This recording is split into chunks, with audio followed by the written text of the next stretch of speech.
চলে গেছে, কেউ আবার ব্রেন স্ট্রোক করেছে, কেউ স্ট্রোক করে এমনভাবে কেউ প্যারালাইসিস নিয়ে বিভিন্ন মানুষ বিভিন্ন সমস্যায় নিয়ে হসপিটালে শুয়ে আছে। কথা কোন ঠিক কিনা? আল্লাহ রাব্বুল আলামিন আমাকে আপনাকে এই হসপিটালের বেডের ভিতরে রাখেন না। আমার আল্লাহ রাব্বুল আলামিন আমাকে আপনাকে এমন একটা জায়গায় রেখেছে, এই জায়গাটার নাম হলো দুনিয়ার একটা জান্নাতের বাগান। এই জান্নাতের বাগানের ভিতরে আমরা আসতে পেরে কি খুশি না বেজার? আর জবানটা ছেড়ে দিয়ে কন্যা খুশি না বেজার? এ আমার দরমণ্ডলের বাবাজিরা ও মুরব্বি বাবারা, আমার আল্লাহ রাব্বুল আলামিন আমাকে আপনাকে কবরের ভিতরেও রাখে নাই, আমাকে আপনাকে হসপিটালের বেডের ভিতরে রাখে নাই। আরে বাবা, আমি জসিমউদ্দিন আজিজি একজন দুইজন করতে করতে আমার প্রধান চারটা মানুষকে দুনিয়া থেকে হারাইলাম। নাই নাই নাই আমার দাদা দুনিয়াতে নাই, নাই নাই নাই আমার দাদি দুনিয়াতে নাই, নাই নাই নাই আমার নানা দুনিয়াতে নাই, নাই নাই নাই আমার নানি দুনিয়াতে নাই। একজন দুইজন তিনজন করতে করতে এমনভাবে আমার প্রধান চারটা মানুষ চলে গেছে। এখন যে দুইটা মানুষ আমার দুনিয়াতে বেঁচে আছে, একটা হলো আমার জনম দুঃখিনী মা, একটা হলো আমার জনম দুঃখিনী বাবা। বন্ধু, আমার দাদা কোন সময় মারা গেল আমি দাদার চেহারাটা পর্যন্ত আমি দেখতে পারলাম না। আমার দাদিকে আমি কেমন কেমন ছোটবেলায় থাকতে দেখেছি, কি রকম চেহারা, আস্তে আস্তে চোখের মধ্যে একটু একটু বাসে। কিন্তু দাদি দুনিয়া থেকে চলে গেল, জানাজা করতে পারি নাই। আমার নানি দুনিয়া থেকে চলে গেল, ওই সময় আমি তেমন বুঝি না রে আব্বু। এমন ভাবে হঠাৎ করে একদিন দুনিয়া ছেড়ে চলে গেছে। আর যেই দিন না না আমার দুনিয়া ছেড়ে চলে যাবে গো, ওই মুহূর্তে আমার মামা ফোন দিছে। আমি বললাম আমি ভৈরবে আছি। ভৈরব থেকে আমি ডাইরেক্ট নানার বাড়িতে গেলাম। নানা এমন ভাবে বিছানার মধ্যে পড়ে রয়েছে, আর নানার দুইটা চোখের মধ্যে আমি তাকায়া তাকায়া দেখলাম এই পৃথিবীটা কোনো কিছুই না। দুইটা চোখ দিয়ে তাকায়া রয়েছে, শরীরের বাহাদুরি আজকে নাই, ঠিক কিনা? নাই নাই নাই নাই নাই রে নাই, আমার দাদা দুনিয়াতে নাই, নাই নাই আমার দাদি দুনিয়াতে নাই, নাই নাই নাই এমন ভাবে আমার চারটা মানুষ চলে গেছে। এখন যে দুইটা মানুষ আমার দুনিয়াতে বেঁচে আছে, একটা হলো আমার জনম দুঃখিনী মা, একটা হলো আমার জনম দুঃখিনী বাবা। হাইরে আজকে তোর মণ্ডলে গুণস্থানে কত মানুষ এমন ভাবে শুয়ে রয়েছে। গত কিছুদিন আগে ফেসবুকের ভিতরে দেখলাম একটা মানুষের কবর করতে যাইয়া, এই মানুষটার কবর করতে যাইয়া কাফনের কাপড়টা উঠে আসলো। যেই মাত্র কাফনের কাপড়টা এমন ভাবে বেশে উঠে আসলো, হঠাৎ করে একজন এমন ভাবে টান দিছে, টান দিয়ে দেখতেছে কাফনের কাপড় জাগাত, কিন্তু ভিতরের লাশটা জাগাত নাই। আল্লাহু আকবার।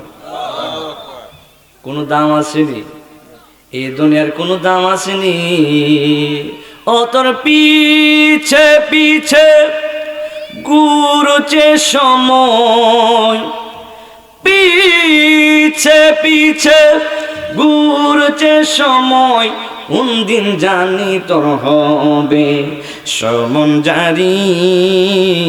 দেখে না মন যাক মারিয়ে দুনিয়াদারি, দেখে না মন যাক মারিয়ে দুনিয়াদারি। ভাই বেরাদার আপন জনা আর সঙ্গে তো আর কেউ যাবে না, ঠিক কিনা বলো? ভাই বেরাদার আপন জনা আর সঙ্গে তো আর কেউ যাবে না। ও তুমি আইসো একা যাইবা একা, আইসে নেখা যায় যাইবেন কাও সঙ্গে তোমার কেউ যাবে না, দেখ না মন যাক মারিয়ে দুনিয়াদারি, দেখ না মন যাক মারিয়ে দুনিয়াদারি। এই কবরের ভিতরে যখন দেহটা এমন ভাবে ঢুকায়া দিবে গো, ওই কবরের ভিতরে যখন আপনি মারা যাবেন, দরমণ্ডল জামে মসজিদে এলান হয়ে যাবে একটি সুখ সংবাদ, ইন্না লিল্লাহি ওয়া ইন্না ইলাইহি রাজিউন। দরমণ্ডলের 6 নং ওয়ার্ডের মোল্লাহাটির একজন লোক দুনিয়া ছেড়ে অন্ধকার কবরে চলে গেছে। বন্ধু, মাইকের মধ্যে এলান হয়ে যাবে, রাতের বেলায় আপনার মরণ হইলে সবাই আপনার একটা নজর দেখার জন্য আসবে, সবাই আপনার শেষ দেখাটা দেখা সবাই যার যার ঘরে এমন ভাবে চলে যাবে। কেউ বলবে আমার সন্তান ঘরের ভিতরে আছে, একা একা আমার সন্তান ঘরের ভিতরে বই পাইব। আবার কেউ কেউ চিন্তা করবে আমার স্ত্রী ঘরের ভিতরে আছে, আমার স্ত্রীকে রেখে আমি বাহিরে থাকতে পারবো না। কেউ কেউ চিন্তা করবে আমার বাড়িতে যাওয়া লাগবে, চোর ডাকাতের বই আছে। এমন ভাবে সবাই চলে যাবে, শেষ দেখাতেই আপনার সবাই চলে যাবে, কিন্তু কেউ আপনার সঙ্গের সাথে হবে না। রাত যখন গভীর হয়ে যাবে তখন তো আর গ্রামবাসী কেউ আপনার সঙ্গে থাকবে না। এই দেহটার সামনে আপনার স্ত্রী বসে থাকবে, এই দেহটার সামনে আপনার জনম দুঃখিনী মা বসে বসে কানবে। কথা কোন ঠিক কিনা? বন্ধু, এমন ভাবে যখন মারা যাবে ওই কবরের ভিতরে 1 লক্ষ টাকার বিনিময়ে কবরে কেউ যাবে না। আপনার বন্ধুরা যদি বলো বন্ধুরে একটা রাতের জন্য তুমি আমার কবরে যাইবানি, বন্ধু বলবে তুমি মনে হয় বন্ধু পাগল হয়ে গেছো। হায় রে বন্ধু, আমি তো পাগল হই নাই, আমি তোমার একটা কথাই জিজ্ঞাসা করলাম, একটা রাতের জন্য কবরে যাইবানি, এর বিনিময়ে আমি তোমার 1 লক্ষ টাকা দিমু। বন্ধু বলবে বন্ধুরে আমি পারবো না, যেই বন্ধুরে সারা পেটের ভিতরে খাবার ঢুকে নাই, যেই বন্ধুরে সারা একসাথে চলাফেরা করছো, এই বন্ধুরা তোমার কবরের ভিতরে যাবে না।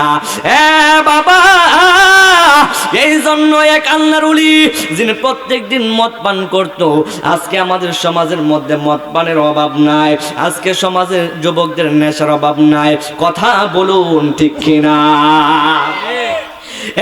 দরমণ্ডলবাসী, এই আল্লাহর ওলি এমন কোনো দিন নাই যে আল্লাহর ওলি মদ পান করে নাই। প্রত্যেক দিন রাতের বেলা তিনি মদ পান করত।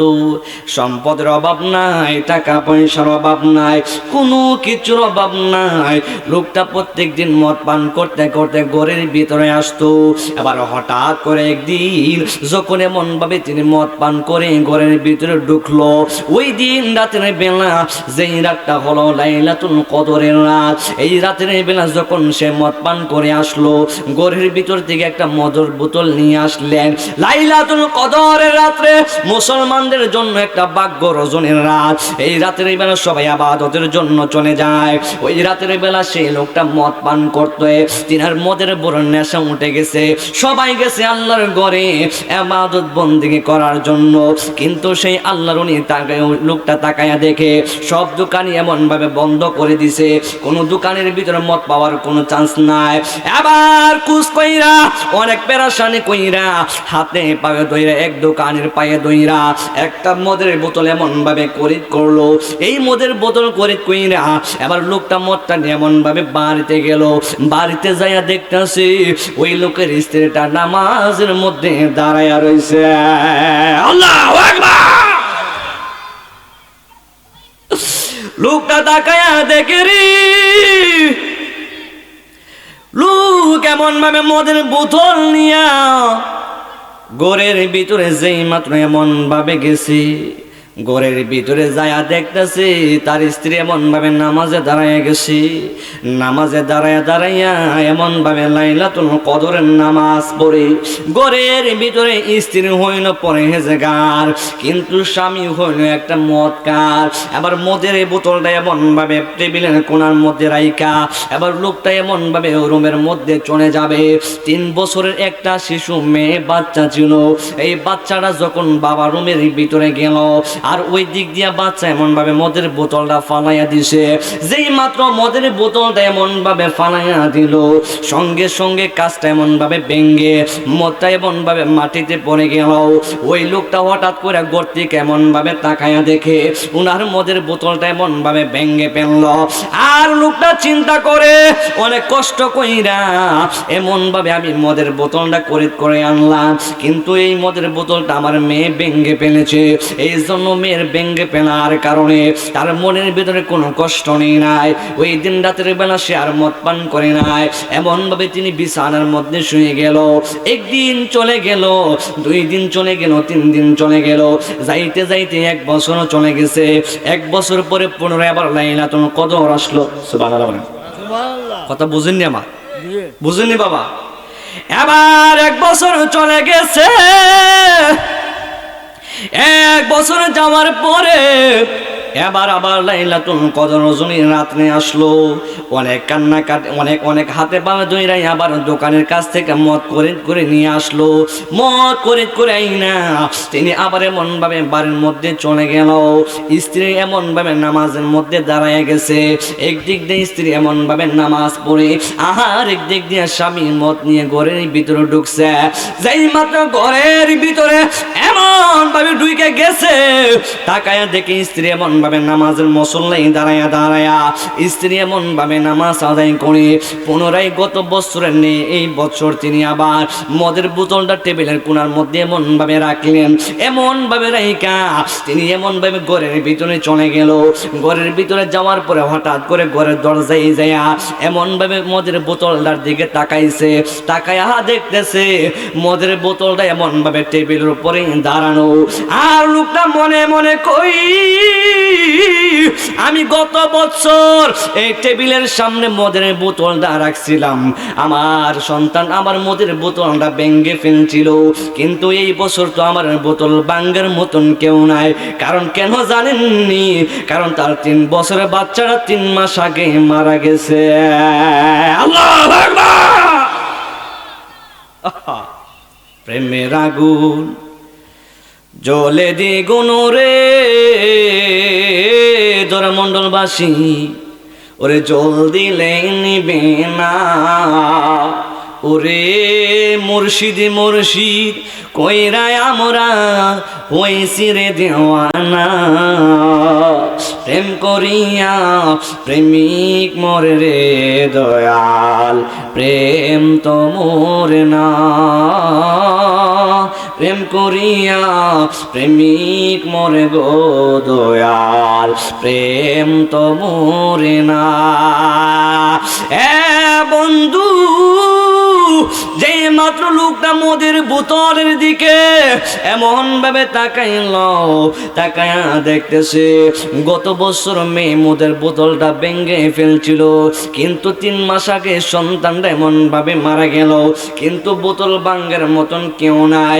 এই রাতের বেলা সে আর মদ পান করলেন না। এমন ভাবে তিনি বিছানার মধ্যে ঘুমায়া গেল। ঘুমের ঘরে স্বপ্নে তিনি এমন ভাবে কে যেন স্বপ্নে দেখতেছে তারে বিষধরে একটা সাপ এমন ভাবে দৌড়াইতেছে, আর লোকটা এমন ভাবে দৌড়াইতে তিনি এমন ভাবে দৌড়ায়, আর এমন ভাবে সাপটা তার পিছন দিয়ে দৌড়াইতেছে। সাপ পিছন দিয়ে দৌড়ায় আর লোকটা এমন ভাবে দৌড়ায়। দুনিয়ার সাপ যদি আমাকে আপনারে তাড়া করে, আমরা কি দৌড় দিব না বসে থাকবো? কথা বলেন, দৌড় দিব, ঠিক কিনা বল? দৌড়া সাপ আছে একটা, এটা যদি আবার দূর যায় না, কেউ ডরা নাই, ঠিক কিনা বলো? ফানুক সাপ যেটা রেখো, ফানুক সাপ চিনেননি? ফানুক সাপ যেটা রেখো, আরো কতগুলো সাপ আছে আমি জানি না। হ্যাঁ, এই সাপগুলো যখন জাতীয় সাপ যেগুলোকে বলা হয়, যেগুলোর মধ্যে বিষ আছে, এই সাপ যদি আপনাকে দৌড়ানি দেয়, আপনি কি বসে থাকবেন না দৌড় দিবেন? কথা কন। নবরঙ্গের রূপ দরিয়া কইতাম নেই চলে নিতা আমরা তো তরিকতের লোক এগুলা গাওয়ার লাগে আরে পাগল করিয়া এখন দয়াল রহিলা কোথায় এখন দয়াল রহিলা কোথায় ও মোর জানা রে জ্বালা কি দিয়ে এ নিবায় আমার আমির আলিশান প্রেম জ্বালা ও অঙ্গ জলে জ্বালা কি দিয়ে এ নিবায় ওরে কি দিয়ানি বাইরে জ্বালা কোন আল্লাহু আকবার ওরে কি দিয়ানি বাহিরে জ্বালা ও মোর জালা রে জ্বালা কি দিয়ে এ নিবায় আমরা মুর্শিদের প্রেম জ্বালা ও অঙ্গ জলে জ্বালা কি দিয়ে এ নিবায় মুর্শিদ জ্বালাইতে কত নিবাইতে কত কোল মুর্শিদ জ্বালাইতে কত কোল নিবাইতে কত কোল জানি দয়ালের দয়ার বাবনায় জানি দয়ালে দয়ার বাবনায় ও মোর জানা রে জ্বালা কি দিয়ে এ নিবায় আমার সাথে সাথে কোন মুর্শিদের প্রেম জ্বালা কি দিয়ে এ নিবায় ওরে কি দিয়ানি বাইরে জ্বালা কোন রে কি দিয়ানি ও মোর জালা রে জ্বালা কি দিয়ে এ নিবায় লোকটা এমন ভাবে ঘুমের ভিতরে তিনি স্বপ্ন দেখতেছে তারে বিষধরে সাপে এমন ভাবে দৌড়াইতেছে এই লোকটাও এমন ভাবে দৌড়ায় সাপেও এমন ভাবে দৌড়ায় দৌড়াইতে দৌড়াইতে হঠাৎ করে যখন তিনি এমন ভাবে সামনে গেল সামনে যাইয়া দেখতেছেন একজন মহিলা দেখা যায় একটা দুর্বল একটা মহিলা দেখা যায় বন্ধু এই দুর্বল লোকটাকে দেখাও তিনি এমন ভাবে লোকটা দাঁড়া করাইছেন দাঁড়াও কই কেন আপনি আমাকে দাঁড়া করাইলেন কই আমাকে তো সাপে এমন ভাবে তাড়া করতেছে এখন সাপে যদি আমাকে দৌড়ে তাহলে ওই সাপে আমারে কে ফেলবে ডাক দিয়ে কই পাগল তোমার যে সাপে দৌড়াইতেছে তুমি দৌড়াইয়া কত দূর যাইবা ডাক দিয়ে বলতেছে আমি জানি না কত দূর যাব এবার ওই দুর্বল লোকটা ডাক দিয়ে বলতেছে পাগলা রে তোমার যেহেতু সাপে এমন ভাবে দৌড়াইতেছে তুমি বড় জোর দৌড়াইতে দৌড়াইতে তুমি বড় জোর একটা সামনে পাহাড় আছে এই পাহাড় পর্যন্ত তুমি যাইতে পারবা এরপরে এই পাহাড়ের পরে তুমি কোথায় যাইবা এই পাহাড়ের সময় নেক বরাবর একটা দুজকের আগুন দেখা যায় তুমি কি সেই আগুনের মধ্যে পড়ে যাইবানি ডাক দিয়ে কই কোনো সম্ভব নয় কই সামনে যাইবা তুমি একটা পাহাড় দেখবা এই পাহাড় থেকে ডান দিক দিয়ে একটা রাস্তা গেছে ওই রাস্তা দিয়ে তুমি সোজা চলে যাইবা এবার দুর্বল লোকটা যেই মাত্র এমন ভাবে বললো এবার লোকটার কথা মতো তিনি এমন ভাবে দৌড়াইলো দৌড়াইতে দৌড়াইতে এমন ভাবে সোজা বরাবর ওই পাহাড়ের দিকে যে মাত্র উঠলো পাহাড়ের দিকে উঠে হঠাৎ করে তাকায়া দেখতেছে পিছন দিক দিয়ে সাপটা এমন ভাবে ধাও করতেছে এবার তাকায়া দেখে সামনে পাহাড় থেকে সোজা বরাবর রাস্তার দিক দিয়া একটা দুজকের আগুন এমন ভাবে দেখা যায় এবার লোকটা দুর্বল লোকের কথা মনে হয়ে গেল বন্ধু দুর্বল লোকটা বলছিল পাগল তুমি সামনে পাহাড়ের মধ্যে উইটা তুমি ডান দিক দিয়ে একটা রাস্তা আছে সেই রাস্তা দিয়ে যাইবা এবার দুর্বল লোকের কথা মতো সামনের ডান দিক দিয়ে গেল এবার সামনের ডান দিক দিয়ে এমন ভাবে দৌড়াইতেছে পিছন দিক দিয়ে সাপটা এমন ভাবে দৌড়ায় যাইতে যাইতে হঠাৎ করে সামনে যায়া দেখতেছে একটা বাগান দেখা যায় এই বাগানের মধ্যে শিশু বাচ্চারা খেলাধুলা করতেছে আর সেই বাগানের মধ্যে একটা গেট আছে এই গেটের ভিতরে একটা দারোয়ান বসে রয়েছে। লোকটা এমন ভাবে দৌড়ায় আর হঠাৎ করে এমন ভাবে দারোয়ান শিশু বাচ্চাদেরকে এমন ভাবে ডাক দিয়ে কাছে আনলেন। আয়েশা ডাক দিয়ে কই বাচ্চারা দেখা যাও, দেখো একটা লোককে একটা বিষধর সাপ দৌড়াইতেছে। আর মনে হয় এই লোকটাকে বাঁচানো যাবে না, কারণ এই লোকটার যে সাপে দাও করতেছে এই সাপটা তারা নিঃসন্দেহে কে ফেলবে, আর না হতো তাকে দৌড়ে জাহান্নামের আগুনের দিকে নিয়ে যাচ্ছে, হয়তো তাকে এমন ভাবে খাইব, আর না হয়তো তারে জাহান্নামের আগুনের দিকে ফালাইয়া দিব। বন্ধুরে বন্ধু, বন্ধুরে বন্ধুরে, ও বন্ধু। এবার লোকটা যে মাত্র ডান দিক দিয়ে গেল, ডান দিক দিয়া এমন ভাবে দৌড়াইয়া গেটের দিকে গেছে গো। ডান দিক দিয়ে এমন ভাবে যখন গেটের কাছে গেল, এবার দারোয়ান কই পাগল তুমি কেন এই জায়গায় এসেছো? কই আমাকে একটা বিষধর সাপ তাড়া করতেছে। ওই দিক দিয়া সেই লোকটা যখন তাড়া করে, তিনি বাগানের কাছে যেই মাত্র গেল, হঠাৎ কইরা বাগান থেকে শিশু একটা বাচ্চা বাহির হইছে। বাচ্চাটা বাহির হইয়া তিনি বাচ্চার ডান হাত দিয়া এই তার এমন ভাবে বুকের মধ্যে টান দিয়ে নিল, আর বাম হাতটা দিয়া এমন ভাবে সাপটারে দইরা দিল মেরা ফালাইয়া দিছে। আল্লাহু আকবার। আহা, লোকটা কই মাগো তুমি তো একটু ছোট শিশু, তুমি কিভাবে পারলা এই জাহান্নামের সাপটারে তুমি বাম হাতটা ধরছো, দইরা আবার ডিল মেরা পালা দিচ্ছ, তোমার কি বই লাগে নাই? লোকটা ডাক দেয়া কই, মেয়েটা ডাক দেয়া কই বাবা আমার বই লাগে নাই, কারণ বাবা আপনি আমাকে চিনতে পেরেছেন। কো মা তুমি এই জায়গার মধ্যে কি করো? কই বাবা আমার 3 বছর বয়সে যখন আমি মারা গেছি, আল্লাহ রাব্বুল আলামিন আমাকে জান্নাত দান করে দিয়েছে। জবান করে বলেন সুবহানাল্লাহ। এই জন্য বলি প্রেমের আগুন জ্বলে দ্বিগুণ রে ধরমণ্ডলবাসী, জল দিলে নেবে না। ওরে মুর্শিদ মুর্শিদ কইরায় আসে কেরা হইছে রে দেওয়ানা, প্রেম করিয়া প্রেমিক মরে রে দয়াল, প্রেম তো মরে না। প্রেম করিয়া প্রেমিক মরে রে দয়াল, প্রেম তো মরে না। সবাই একটু জবান করে দূরে সরে পড়ুন আল্লাহুম্মা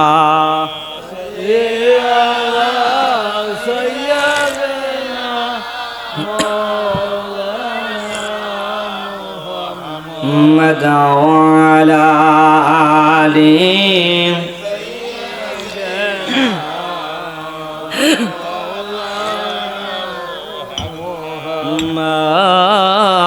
Allahumma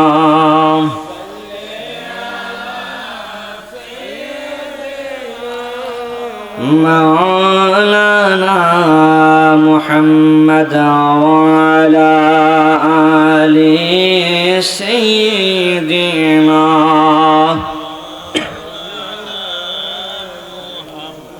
আজান আমার কথা বুঝতে কি অসুবিধা হচ্ছে? আমরা তো ব্রাহ্মণবাড়ির মানুষ, কথা না বুঝার কথা না, কথা কোন ঠিক কিনা বলো? আমরা যখন ঢাকা মাদ্রাসাতে যাই, যদি বলে ভাই বাসা কোথায়, যদি বলে ব্রাহ্মণবাড়িয়া, আর কোনো কথা নাই। আমাদের ঢাকা কাদরিয়া তৈবিয়াতে আমি পড়াশোনা করতেছি, আমাদের সেই ঢাকা কাদরিয়া তৈবিয়াতে ঢাকায় জায়গায় সেই মাদ্রাসা 100% 100% থেকে প্রায় 60 থেকে 70% ব্রাহ্মণবাড়ির ফুলাবান। আল্লাহু আকবার কই। এই জন্য ঢাকা গিয়েও মাদ্রাসাতে গিয়েও ব্রাহ্মণবাড়ির নাম বলে ডরা। ব্রাহ্মণবাড়ি একটা ব্র্যান্ড হয়ে গেছে, ঠিক কিনা বলো? আল্লাহ কবুল করে সকল বলে না আমি। ব্রাহ্মণবাড়ির মানুষ কিন্তু দিল নরম, আবার একটা কথা কেমন কো মেজাজটা গরম কিন্তু দিলটা নরম, কথা কোন ঠিক কিনা বলুন? যাই হোক, আজকের এই ধর্মমণ্ডল মানুষের ভালোবাসা থেকে আমি মুগ্ধ হয়েছি, আলহামদুলিল্লাহ বলে।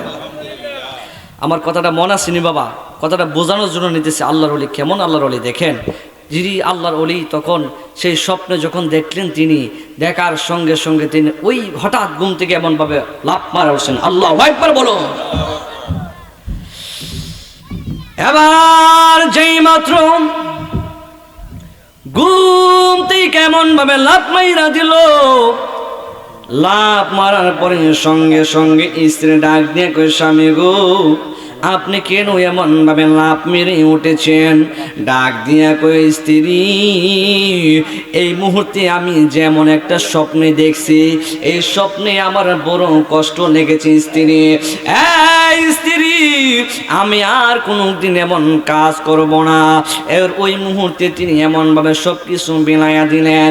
এবার তিনি গেলেন এমন ভাবে মক্কায় হজ করার জন্য।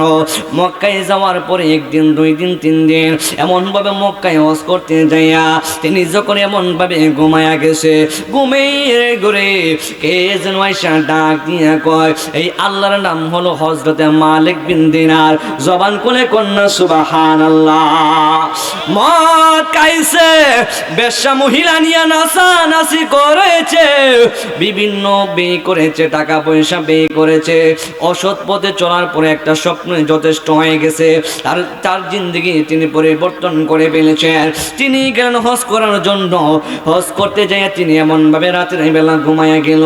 ঘুমের ঘরে হঠাৎ করে কে যেন আইসা ডাক দিয়া কয়, ও মালিক বিন দিনার তুমি এখানে এমন ভাবে ঘুমায়া রইছো, তোমার মাধ্যমে একটা আলহাম জানাই দিতে চাই একজন লোকের কাছে। এবার মালিক বিন দিনার এমন ভাবে যখন ঘুমায়া রইল, ঘুমের ঘরে যখন তিনি হঠাৎ করে কে যেন বলতেছে, মালিক বিন দিনার এই তুমি। মালিক বিন দিনার যখন হজ করতে গেল, হঠাৎ করে তাকায়া দেখতেছে লক্ষ লক্ষ মানুষ হজ করার জন্য এখানে এসেছে। এবার মালিক বিন দিনার মনে মনে চিন্তা করতেছে, লক্ষ লক্ষ মানুষ দেখা যায় হজ করার জন্য এই জায়গার ভিতরে এসেছে, আমার আল্লাহ জানে তাদের হজ কবুল করিনি, আমার আল্লাহ জানে তাদের হজ কবুল করিনি। এ বন্ধু এবার মনে মনে যেই মাত্র এমন চিন্তা করলো, চিন্তা কইরা মালিক বিন দিনার এমন ভাবে তিনি ঘুমায়া গেল। ঘুমের ঘরে কে যেন এসে বলতেছে, মালিক বিন দিনার রে তুমি মনে মনে চিন্তা করতেছো লক্ষ লক্ষ মানুষ আসছে আজকে হজ করার জন্য, তুমি মনে মনে চিন্তা করতেছো আমি আল্লাহ হজ কবুল করেছিনি। মালিক আমি আল্লাহ রাব্বুল আলামিন সবার হজ আমি আল্লাহ কবুল করেছি, কিন্তু একটা লোকের হজ আমি আল্লাহ কবুল করি না। আল্লাহু আকবার বল না। আহা আল্লাহ নীলাকালা বোঝা যাই না, কথা কোন ঠিক কিনা বলুন। তুমি কোনো বা দেশে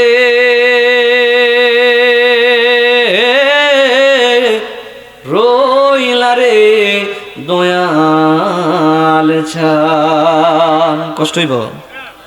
তুমি কোনো বা এগুলা যারা মুর্শিদ ধরছে তারা সেই শান বুঝবে, কথা কোন ঠিক কিনা। তুমি কোনো বা দেশে রইলা রে দয়াল চান, তোমায় না দেখলে বাঁচে না আমরার প্রাণ মুর্শিদ, তোমায় না দেখলে বাঁচে না আমরার প্রাণ, তুমি কোন বাদেশে রইলা রে দয়াল চান, আমি তোমায় খুঁজব না গো বন জঙ্গলে যাইয়া, আমরার মাঝে আমরার মুর্শিদ আছে গো লোকাইয়া, আমরা তোমায় খুঁজব না গো আমির আলী শাহ বন জঙ্গলে যাইয়া, আমরার মাঝে আমরার আর মালিশা আছে গো লোকাইয়া। এ বন্ধু এবার লোকটা ঘুমায়া রইল। মালিক বিন দিনার কে যেন বলতেছে, মালিক বিন দিনার রে তুমি যে বলতেছো আমি আল্লাহ লক্ষ লক্ষ মানুষের হজ কবুল করেছিনি, কিন্তু আমি আল্লাহ সবার হজ কবুল করেছি, একটা লোকের হজ আমি আল্লাহ কবুল করি নাই, এই কাহিনীটা জানার দরকার আছে না নাই? জবান করে কন্যা আছে না নাই? এবার ঘুমের ঘরে আবার হঠাৎ কইরা তিনি এমন ভাবে দশমসায় ঘুম থেকে উঠলেন, হাইরে আমি এটা আমার কি এমন স্বপ্ন দেখলাম, সবার হজ যদিও আমার আল্লাহ কবুল করে, কি এমন লোকের হজ আমার আল্লাহ কবুল করে নাই, এই লোকটাকে আমার দেখা লাগবে, এই লোকটাকে আমার জান দেওয়া লাগবে। স্বপ্নে যুগে এসে ডাক দেয়া কয়, মালিক রে তুমি লোকটার কাছে যাইবা, লোকটার কাছে যাইয়া তুমি আলহাম জানাইয়া দিবা, এই বছর আমি আল্লাহ তার হজ কবুল করি নাই। আবার মালিক বিন দিনার যখন এমন ভাবে যখন ঘুমায়া গেল, এই স্বপ্ন দেখার সঙ্গে সঙ্গে মালিক বিন দিনার তিনি ঘুম থেকে এমন ভাবে উঠে গেল, আর ঘুম থেকে উঠা তিনি লোকটাকে এমন ভাবে খুঁজতে লাগলেন। আগেরকার সময়ের হজের নিয়ম ছিল, যেই দেশের মানুষ যেই সময় আসে, এক এক দেশের মানুষ এক এক সঙ্গে হজ করছে, তাকে লক্ষ লক্ষ মানুষের ভিতরে তিনি কোথায় খুঁজবেন, যেই লোকটার হজ আমার আল্লাহ কবুল করে নাই। আবার তিনি লোকটাকে খোঁজার জন্য বাহির হয়ে গেল, এবার প্রত্যেকটা কাফেলার মধ্যে খোঁজ করতে লাগলেন। লোকটার নাম হলেন হারুন বলকি। এই হারুন বলকি কেমন ভাবে খুঁজতে খুঁজতে তিনি হঠাৎ করে একটা কাফেলার ভিতরে নাম জিজ্ঞাসা করলেন। কাফেলার ভিতরে নাম জিজ্ঞাসা করার সঙ্গে সঙ্গে এবার হারুন বলকি যখন নামটা বললেন, এবার মালিক বিন দিনার যখন হারুন বলকির নামটা বলল, এবার সবাই বলল আমাদের কাফেলাতে সেই লোকটাই আমাদের কাফেলার ভিতরেই ছিল। ও হুজুর, কেন লোকটারে খুঁজতেছেন? ডাক দিয়ে কই লোকটা কেমন? ওই লোকটা আমাদের সঙ্গে কাফেলাতে এসেছে, আমরা জানি সে একজন বিজ্ঞ, একজন আলেম, সে অত্যন্ত ভালো একজন মনের মানুষ, কই কোনো কারণ আসেনি রে হুজুর। না, মালিক বিন দিনার ডাক দিয়া কই কাফেলাবাসী, আমি যেই কারণে লোকটারে খুঁজলাম, লোকটা কি তোমাদের কাফেলার ভিতরে নাই? ওই লোকটা তো একজন বুজুর্গ মানুষ, কিন্তু আমাদের কাফেলাতেই ছিল, কিন্তু আমাদের কাছ থেকে একটু দূরে চলে গেছে। ওই কোথায় চলে গেছে? ওই দূর থেকে একটা পাহাড়ের মধ্যে যায় দেখেন, এই পাহাড়ের ভিতরে সে জানে কি করে আমরা জানি না, কিন্তু সে প্রত্যেক বছর আসে, ঠিক আছে, কিন্তু আয়সা জানে কোথায় চলে যায়। মালিক বিন দিনার খুঁজতে খুঁজতে তিনি এমন ভাবে খুঁজতে খুঁজতে তিনি এমন ভাবে পাহাড়ের মধ্যে উঠে গেল। পাহাড়ের ভিতরে যাইয়া আবার হঠাৎ করে তাকায়া দেখে লোকটা নামাজের মুসল্লা বিছায়া এমন ভাবে নামাজের মধ্যে দাঁড়ায় গেছে। সুবহানাল্লাহ, সুবহানাল্লাহ। খারাপ লাগতেছে বাবা? খারাপ লাগতেছে? আহা, কষ্ট নিন না বাবা, কয়েকটা কথা বলে বিদায় নিয়ে চলে যাবে। এরপরে ইনশাল্লাহ আপনাদেরকে নিয়ে একটা ইসমে জাতের জিকির দিব। জিকির করলে কি সমস্যা হয়? না। সমস্যা হয়? না। জিকির করতে চান কি চান না? যারা যারা চান একটু হাত তুলেন দেখি। আহা, নারে তাকবীর, আল্লাহু আকবার, নারে তাকবীর, আল্লাহু আকবার, নারে রিসালাত, ইয়া রাসূলুল্লাহ, আহলে সুন্নাত ওয়াল জামাত জিন্দাবাদ, জিন্দাবাদ, আহলে সুন্নাত ওয়াল জামাত জিন্দাবাদ, জিন্দাবাদ, ধর্মমন্ডলের পক্ষ থেকে লাল গোলাপ শুভেচ্ছা। জ্বালা জোড়াই না,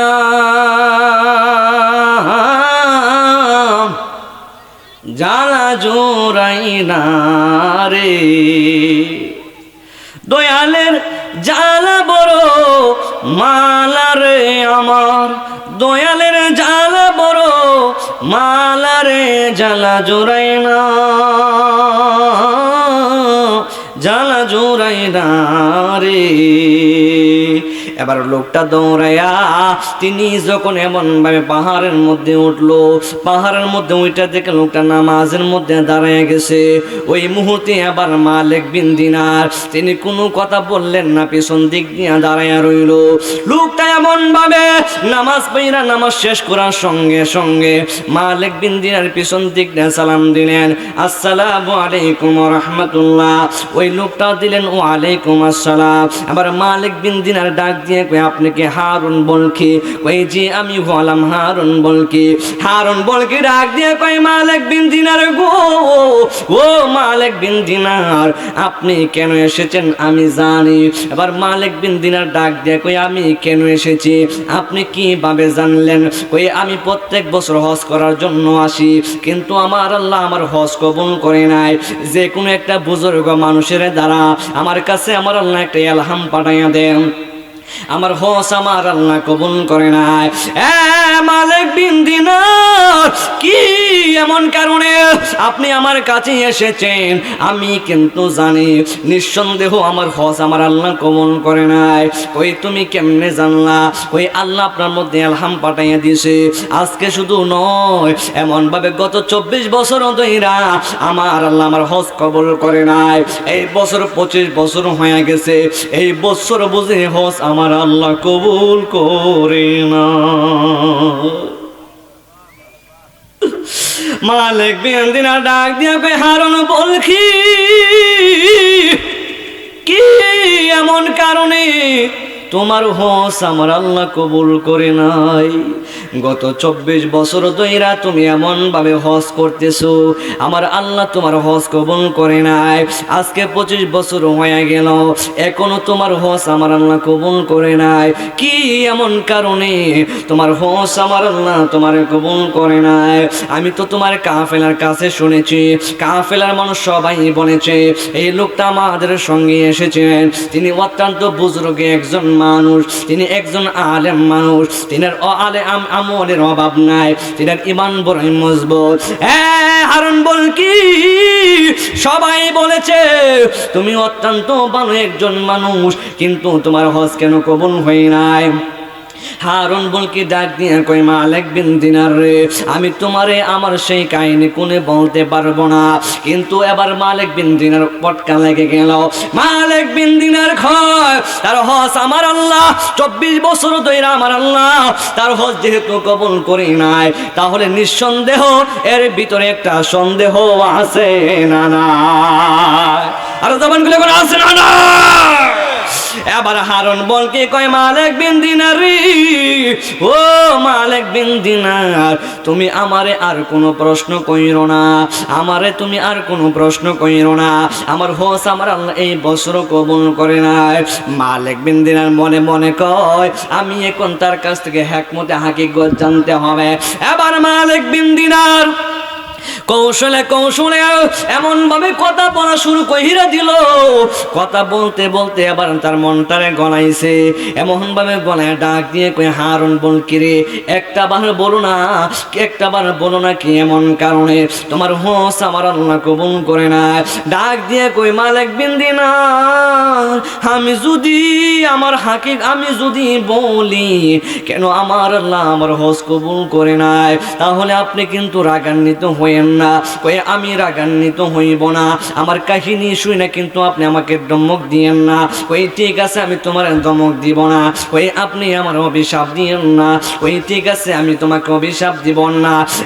মালিক বিন দিনার, আমি এমন একটা সন্তান ছিলাম, আমার মা যখন দুনিয়ার মধ্যে বেঁচে ছিল, ওই মুহূর্তে আমি যখন মদ পান জন্য তোর মতন কুলাঙ্গার সন্তান আমার দরকার নাই, তুই ঘর থেকে এমন ভাবে বাহির হয়ে যা। বন্ধু,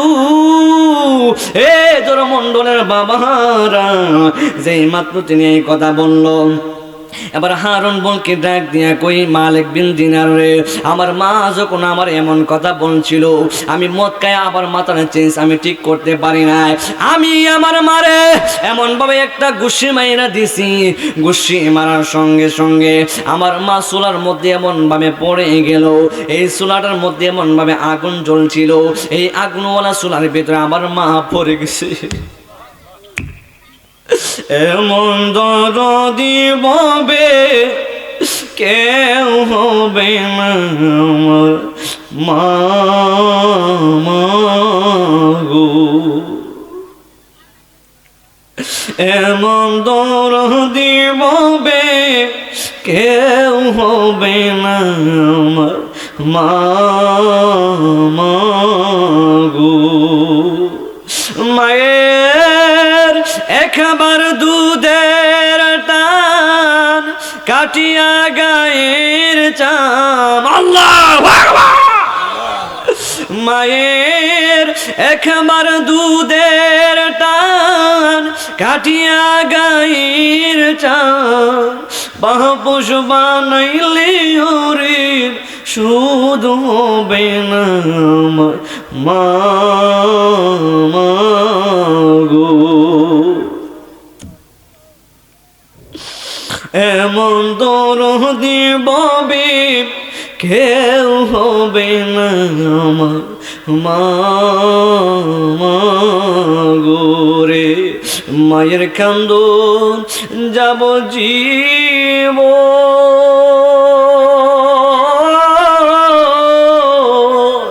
আর 2-4 মাস বনের কান্দন রে গোরের পড়ি বাইরের কান্দন কই কি দিন পর থাকে না দুঃখের দরদি আমার জনম দুঃখী মা গর্ভধারিণী মা জনম দুঃখিনী মা দুঃখের দরদি আমার জনম দুঃখী মা নারে তাকবীর নারে তাকবীর নারে রিসালাত নারে রিসালাত মুফতি আলমগীর হোসেন সাইফি সাহেবের আগমন ধর্মমণ্ডলবাসীর পক্ষ থেকে যাই হোক চলে আসছেন সবাই কোন দিক দিয়ে গেল বলতে